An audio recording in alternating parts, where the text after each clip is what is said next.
What's the worst smelling SQL keyword? Rank. But nevertheless, it can be quite useful, especially when trying to deduplicate your data. And that'll be the topic of today's training. Hi, I'm Brian Amrine with Value Driven Analytics, and in today's training, I'm going to tell you all about the rank statement in SQL and show you how you can use it to deduplicate your data.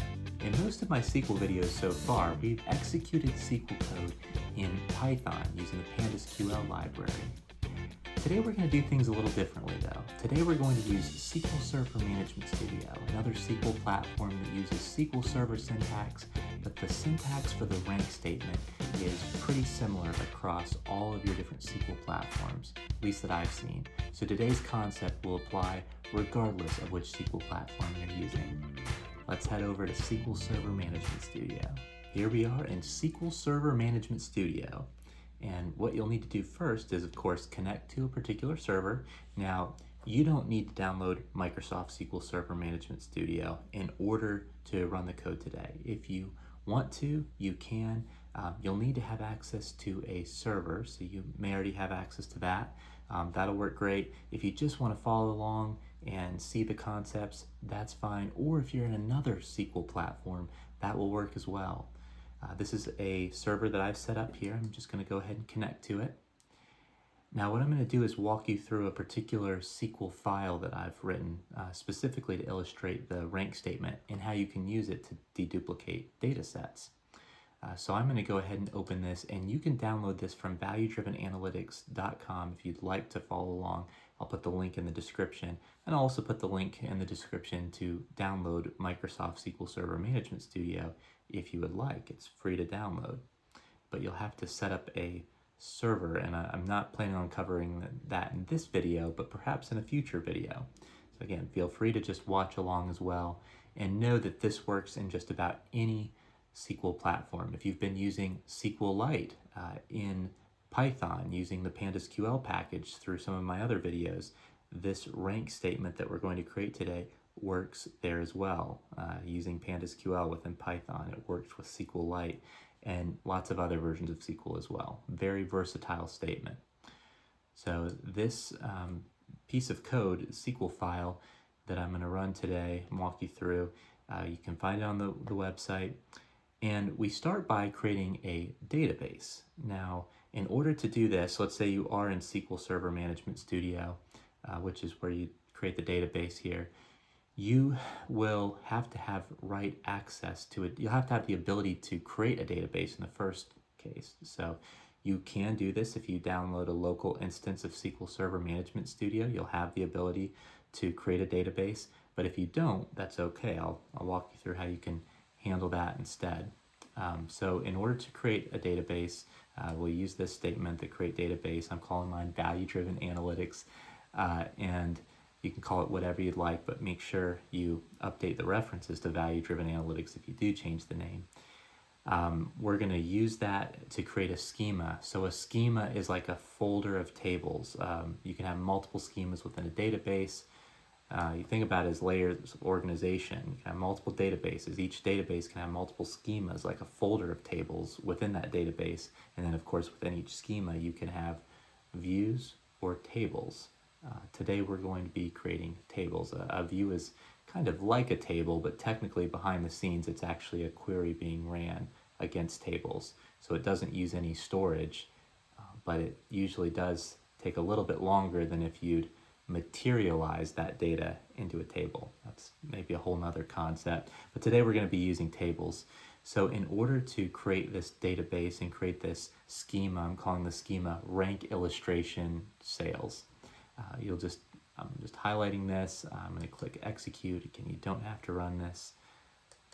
I actually need to run this create database all by itself, and then I'll be able to highlight these other two lines and execute them. Okay, so now we should have a database and a schema within that database called rank illustration sales. And today we're going to manually create these tables. Now this is where, if you have right access to, sometimes companies will create a playground area, a place where analysts can save tables, regardless of whether you're using SQL Server Management Studio or Oracle or Snowflake. You might have, as an analyst, a playground where you can save tables. If that's the case, it probably has a database, maybe even a schema that you have the ability to write to. What you'll want to do is just update this value-driven analytics to the database you're using and this rank illustration sales to the schema you're using. And then you should be able to run these statements, starting with this kind of drop table line here. So the first thing we're going to do is create a sales table. We're just creating the template for the table. It's going to have 3 columns: customer, product, and sales. So it'll have sales aggregated by customer, by product. And I'll go ahead and run that. And there we go. It doesn't have any data in it yet. We're going to insert data into it manually in this case. So you can see we've got 4 rows here. Sam bought 2 model builds. Brent bought 5 model builds. Susan bought 2 interactive dashboards. And then Susan also bought 3 analytics consultations. So customer, product, sales. We'll just run this insert statement to insert data into our table. So again, if you don't have access to write to a database, to create your own database, but you do have write access to like a playground area, you could just update this database this schema here. You can keep the table names the same if you'd like, so you don't have to update those, but just update that database name and schema if you want to follow along to whichever one you have write access to. Now, if you have access to maybe a database, but it's only read access, so you don't have a playground, you don't have the ability to write permanent tables, perhaps, again, follow along and you can still apply this rank statement concept we're looking at, perhaps to some other data tables that you do have access to. You don't need write access to create a rank statement. So now that we've created our sales table here, we're also going to want to create a table that will ultimately join to. It's a marketing interaction table. It's in the same database, same schema. We're calling this one rank illustration marketing interactions. And we'll go ahead and drop the table if it exists. You don't really need to run that one, but it doesn't hurt, especially because we have the if exists there. So if it doesn't exist, it'll do nothing essentially. And we've created the template for that, and now we're going to insert some rows into that table. What you'll see is this table has the customer name, so we'll be able to use that to join back to the sales table. In theory, you'd probably want it to be based on an ID or something unique. Of course, multiple people can have the same first name, and so this is a very simple use case. In this case, we'll assume that's not an issue, but we will see some other issues that come up, which is where our rank statement will come in. But anyway, we've got the customer, we've got the marketing channel, and we've got the interaction date. So this is essentially 1 row per interaction that a person has had with a particular marketing channel that we're using for this company. And I'll go ahead and insert some data into this table here. We're just inserting 4 rows into it manually. First thing we're going to do is just take a look at what these 2 tables look like. I'm going to highlight this select star from rank illustration, sales. This is our sales table. Again, Sam, 2 model builds, and so forth. Now let's take a look at our marketing interaction data as well. Okay, so we see here Sam and his marketing channel was website. September 1st, 2023 was when he interacted with our website. Brent interacted with the social media on October 15th, 2023, and so forth. Now, if we're not paying attention and we want to join these tables together, we're going to see what happens. But first, let me walk you through the use case. We've got a sales table, we've got a marketing interaction table, and you can imagine maybe we spent some money on these marketing channels, or at least spent some time on them. We want to figure out which marketing channels are driving our sales. How many sales are we getting from each marketing channel? So we join the tables together, right? That's pretty straightforward. And then maybe we'll do some aggregating and grouping so we can see across all the marketing channels, 1 row per marketing channel, what is our total number of sales that have come from that marketing channel. Simple use case, right? Now I've got some code written below, and again, you'll ultimately have access to all of that if you download this code from valuedrivenanalytics.com. But what I'm going to do is just start from scratch, and we're going to join these tables together. So we will select perhaps the marketing channel column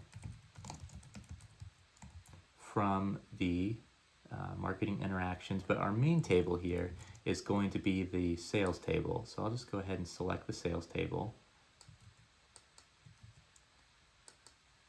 We will ultimately sum the sales column from that table. I'm going to give sales an alias of S here. So we'll do S dot, I think it was called, yep, sales. We're going to sum that and call it sales. All right, and then in order to get access to the marketing channel column, we need to join the sales table to the marketing interactions table. And both tables have this customer field in it. Again, pretend like there's no issue with multiple people having the same name. We'll just pretend like that's a unique identifier for now, but in reality, that could certainly be an issue. But for now, we'll just use that as a simple case. Let's do a left join, because you never know if some of these sales may not have a record. Maybe they've never interacted with our marketing touch points before. So I'll do a left join for now. But in this case, all the people in the sales table have a record in the marketing interactions table. So it won't make a difference here, whether we do a left or inner join. I'll call this M for marketing here. So on s.customer equals m.customer, we have a whole training on joining tables together. So check that out if you're not familiar with this joining concept in SQL.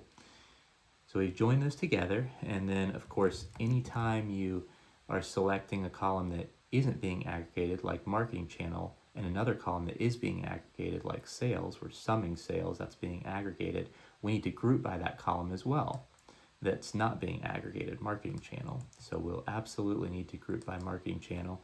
I'm just going to add m.marketing channel. I need to add ing to marketing channel. There we go. So now I'll add that to the group by statement here. Maybe I'll order by marketing channel as well. And we've joined the tables together and we've done some aggregation. This should work just fine, right? Run the column. Oh, great. We can see social media drove 10 sales and 7 of our sales have come from the website marketing channel. Great. Let's send this off to our stakeholders. We're good. That's where you get in trouble as a data analyst. Several things have gone wrong here. First of all, one check we can do is to check our work against another data source. Let's say we had maybe a sales dashboard that we could go to, or in this case, just our sales table. Let's go back to our sales table and just maybe look at that. We could just do the sum of sales, but this time we can probably easily add it up. Okay, 2 sales for Sam, 5 sales for Brent, that's 7, and then 9, and then 12. So we should have 12 sales, right? We could even just do a quick sum of sales and easily see that we have had so far 12 sales, right? Okay, well, wait a minute, let's run this again. Right, 10 sales for social media, 7 for website, that's 17. Why do we have a total of 17 sales?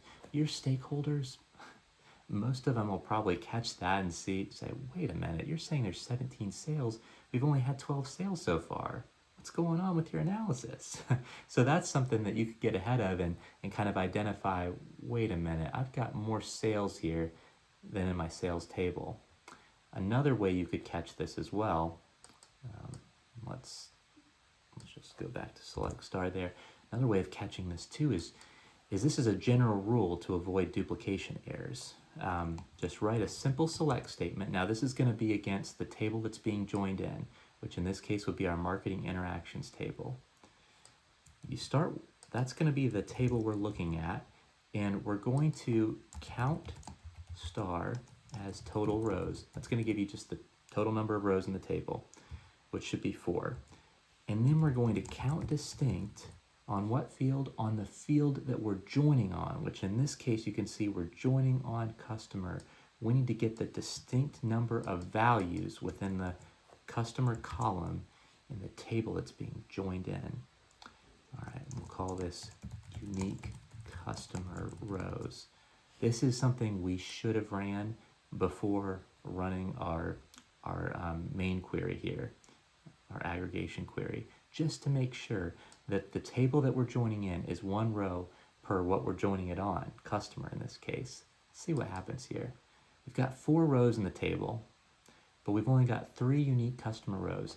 These two things need to be the same. We need to have 4 unique customer rows if this table can truly be one row per customer, and therefore wouldn't generate any duplicates if it was. But the fact that there are fewer unique customer rows, unique customer values, I should say values here, unique or distinct customer values, then there are rows, 3 is less than 4, tells us that there are duplicates. There's some rows, there's multiple rows with the same value of customer. And when you do that and you join that table in on that field customer, it has the potential, often does, create duplicates in your result. And that's exactly what happened here. Another way we can kind of see what happened is by taking this kind of same query that we used before, but this time we're not going to do aggregation. We're going to look at all the fields from the S table, the sales table, and all the fields from the marketing table. So in this case, we're not going to aggregate and just see what happened here. Okay, Sam's row, 2 model builds, looks good, gets matched with website. Brent's row, remember he only had 1 row in the sales table, 5 model builds. Wait a minute, why is Brent in here twice? Both of them say model builds. Oh, one says marketing channel social media on October 15th. Another one says marketing channel website on October 17th. He had 2 rows in the marketing interaction table. And so as a result, when we join on customer, it brings in both of those rows from the marketing interaction table. And his 5 model builds sales end up being 10 model builds by the time we aggregate. It gets that 5 gets duplicated. Hence why if we add up the sales column in the sales table without joining, we get the 12 sales. But when we join these tables together and aggregated, we got a total of 17. It's because Brent's 5 sales were duplicated twice. 5 of them would have been associated with social media, 5 would have been associated with the website. Now, we probably don't want that to be the case. Maybe there's a use case where you're okay with that. If they came through multiple marketing channels, associate them with both, at which point you'd have to realize that your results cannot be added up to get the total number of sales. But in most cases, let's say in this case, we want to do what's called first touch attribution. This is very popular in digital attribution marketing. All kinds of attribution marketing really is figuring out, okay, well, if we had multiple interactions with one person and they became a sale, how do we attribute those?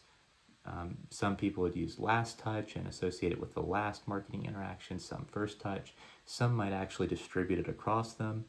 Let's say today we need to deduplicate because we want everything to our results of this query to add up to the total number of sales. We don't want to have sales duplicated like we currently have. Let's say today we want to use first touch attribution, just for sake of example. So in this case, what we'd like to do is have Brent's 5 model builds, those 5 sales associated with social media, because that was the first marketing interaction he had in our table. Website came 2 days later. That is a great use case for the rank keyword. So let's take a look at how to do that. We will select from our, I like to sometimes just write the from statement to begin, from our interactions table, and we'll select all the fields coming from that table for now. Customer, just so we can see them. We won't need all of these right now.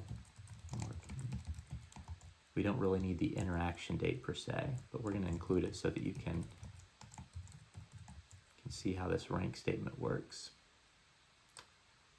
All right. So a rank statement is performed at the row level, but it's actually comparing across the rows to come up with that result, which is sometimes called a window function in SQL. We're going to start with the rank statement, and you can see it highlighted pink. It's a keyword, the rank keyword, I should say. And then we type the word over. So every rank statement, I think, pretty much looks like this. Then we're going to use an open parentheses.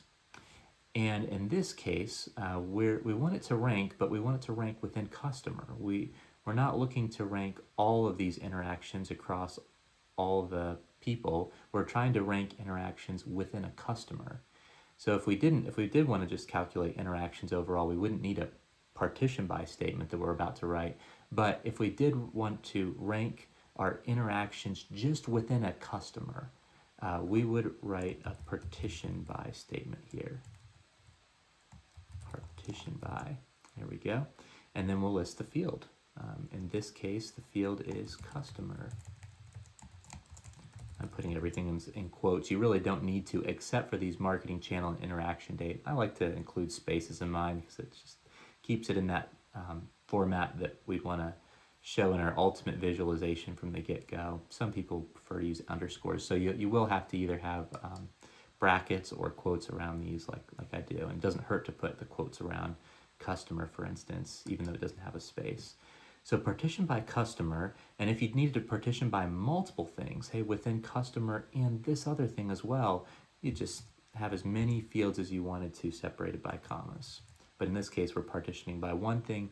You don't even have to have a partition by statement. Again, if you wanted to rank the interactions first to last across all the customers, you wouldn't need a partition by statement here.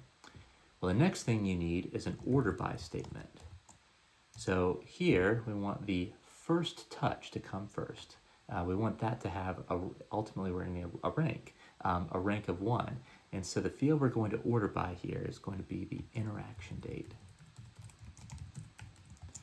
And if we wanted it to be the last touch, then I might use the DESC, descending order, so that it would give a rank of 1 to the last touch point. For Brent would be the website interaction on October 17th. If we did descending, but we're going to do ascending, so it should assign social media a rank of 1. And that's it. We're going to give it a name. We want to determine what that name is. I'm just going to call it rank here. And let's see if we need anything else. I think it looks good. Go ahead and run this.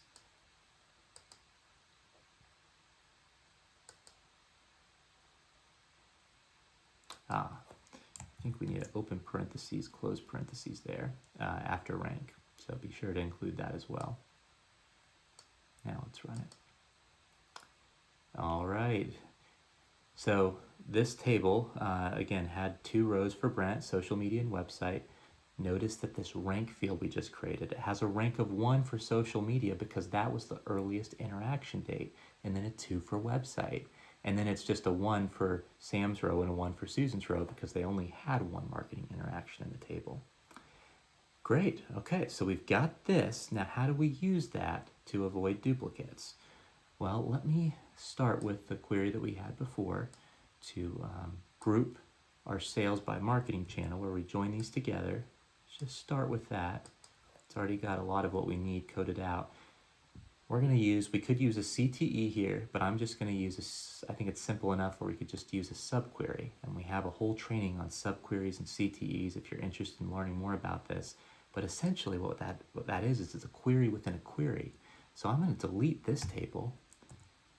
I like to kind of put this subquery on its own set of lines indented. And so a subquery starts with an open parentheses and a closed parentheses, and we're giving it the same alias we gave to the interactions table before, M. But now instead of going directly to the marketing interaction table, we're going to use this subquery that we included a rank statement in. Indent everything, so this is how I would recommend formatting your subquery. And now we're joining that in. There's one more thing we need to do though. Now this this might be surprising to some, that you can actually, in your on statement here, we're joining on customer equals customer. You probably know that you can join on multiple fields. You know, if we needed to do and something else equals something else, we could. But you can even have in your join statement a reference to just a field in one of those tables, and really the table being joined in. So in this case, m.rank, we're going to filter on that to rank equals 1.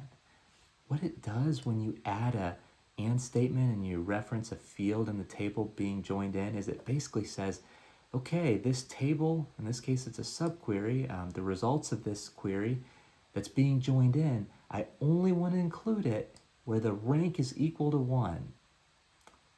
So that's what this statement does. That's different than putting this in a where statement.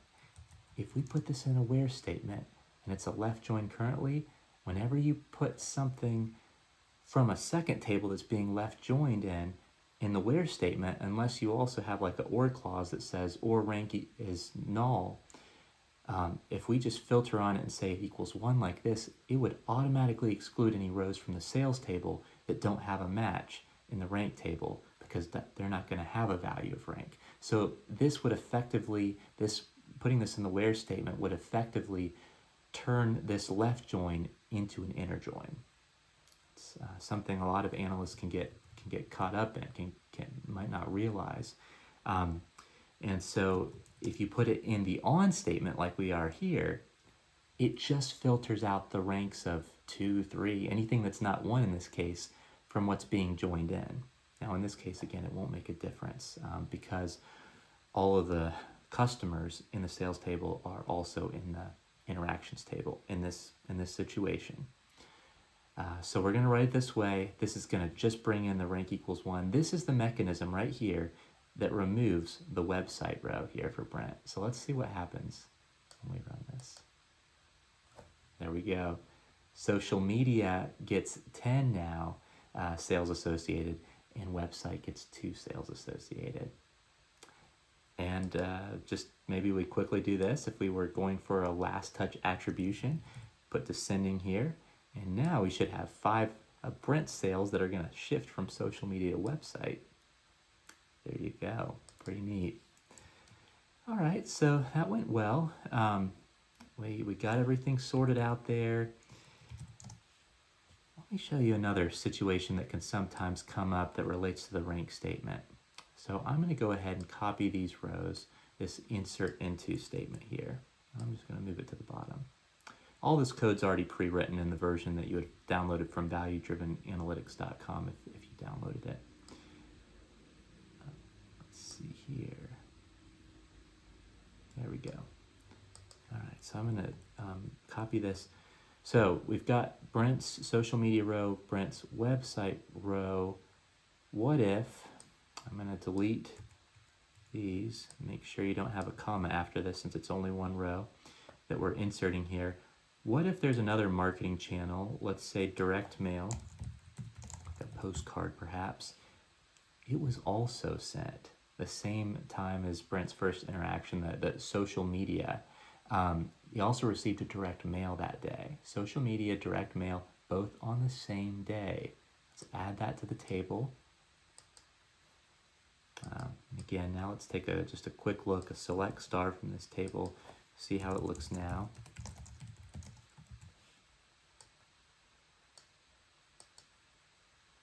Okay, so Brent social media 15th, website 17th, direct mail 15th now, also for Brent. So Brent has 3 marketing interactions in here. No problem, right? We've written a rank statement. We don't need to worry about duplicates anymore, right? Not so fast. Let's go ahead and run this same query we had before. See what happens. Okay, 5 sales for direct mail, 10 for social media, 2 for website. Wait a minute, we're back to 17 again. Wow, we've got the duplication going on again. What happened? Well, maybe one thing we can do here to see what happened, I'm just going to copy this statement here. Instead of aggregating, so I'll get rid of the group by and the order by here, and I'll do m.star and s dot star. So we can just see all of the rows. Be sure to add a comma between the two here. What's going on here? Well, of course, it's Brent's rows again, right? He's got the social media and the direct mail marketing channel included here. And it's because both of them had the interaction date of 10/15. In essence, there was no tiebreaker. Now, look at the rank variable here. They both had a rank of 1. The website row from the 17th would have had a rank of 2, or maybe, I think would have had a rank of 3, actually. Let's remove this filter here and just see. Yes, rank of 3. So it had a rank of 3, but these two rows were tied for first because they both had the same interaction day, which in this case was the earliest interaction day for Brent, the customer that we're partitioning by. So how do we handle that? Well, we can actually add multiple fields here. And what I would recommend, remember in this table that we're looking at, marketing interactions, we really have 3 fields. We have the customer. Now we're already partitioning by that, so we don't need to worry about ties across customer because the ranking starts over with the next customer. So we're good there. The interaction date field, we're already ordering by that, so that'll solve for ties there as well. But what we're not ordering by and what we're not partitioning by in this case in the same table is the marketing channel field. And that's why we get a tie here where social media and direct mail on the same day get a rank of 1. So one thing we could do is just add marketing channel to it. Now in some cases you may want to have a rule, maybe you decide to split it across the two if there were 2 marketing channels that occurred on the same day. But if you're at a point where you're like, I don't care, if there's multiple, it doesn't happen very often, just choose one of them. What we could do in this case is just put in marketing channel.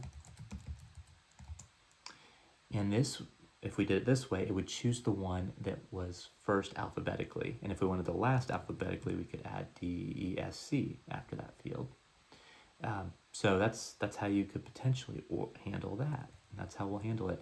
Now, if we had 4, 5, 6 fields in our table, you might consider adding all of those fields to your order by just in case there's a tie on those. I just don't want to have any duplicates.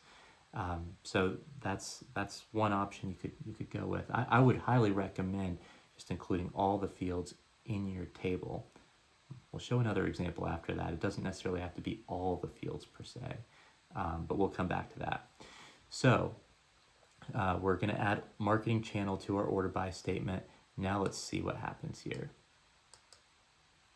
Now direct mail is ranked 1 because the tiebreaker is the fact that it comes first alphabetically in the marketing channel column, even though they have the same interaction date, and then social media has a rank of 2. So now that these have different ranks and only one row for Brent has a rank of 1, if we come back down here to our main, or scroll up back to our main query we had before, again, add the marketing channel to our order by statement within the rank statement. Now let's see if we get duplicates. No duplicates. 5, 5, and 2. Perfect. One more situation we need to look at. Back to our insert into statement. Okay, so Brent had now is a direct mail row for 10/15 as well. What if he had 2 direct mails that he received on 10/15 and they're represented as 2 separate rows in this table? Let's go ahead and run this again. There we go.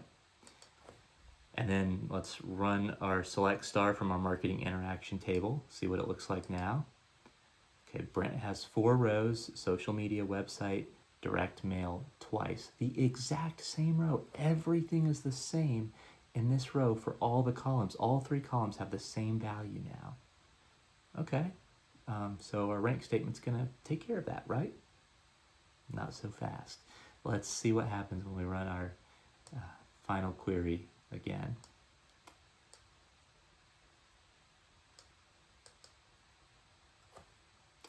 $10 for direct mail, 5 for social media, 2 for website. We're back to 17. We've got duplicates again. What happened? All right, well, let's go back to perhaps our our version where we're not aggregating, so we can see all the columns from the sales and marketing table. Okay, yeah, here's Brent's rows. Okay, social media 3, website 4, that looks good. Oh, 2 rows for direct mail because there's 2 rows in the marketing interaction table and they both have a rank of 1. All right, so how do we handle that? It's relatively simple. We just need to add a select distinct. And what's nice about this is, remember when we added that direct mail line with the same interaction date as social media for Brent, I mentioned that you would want to add to your order by statement any fields that are relevant. Another option for you is just to select distinct the fields that are relevant for you. So in this case, customer, we're associating everything with marketing channel, so we do need to pull that, and interaction date. Any other fields that in the table, if you don't include them in this distinct list, you don't need to include them in the order by list either, and you don't have to worry about duplicates. So you select distinct this case, distinct comment, and this is going to be combinations of customer, marketing channel, and interaction date. Now when we do that, it's going to, this Brent direct mail 1015 and this Brent direct mail 1015, it's going to remove the duplicate and just have 1 row because we've added distinct here. So we'll show the disaggregated version now that we add the distinct. Perfect. That direct mail row is just 1. Perfect. Okay, so now let's go back to our main query where we're aggregating. Add that distinct in. See what our aggregated results look like. 5 direct mail, 5 social media, 2 website. Finally, we've got everything adding up to our total number of sales without duplicates. And we got there with the rank statement. Well, among all the SQL training videos you've watched so far, I hope this one ranks highly among them. If you liked today's video, I hope you'll consider liking it for me. And if you'd like to see more videos like this on SQL and so many other analytics platforms and concepts, please consider subscribing to our channel. Finally, if you have any questions about today's content, please consider leaving a comment, and I'll do my best to respond as soon as I can. That's it for this training video. Now it's your turn to apply this concept to a real use case.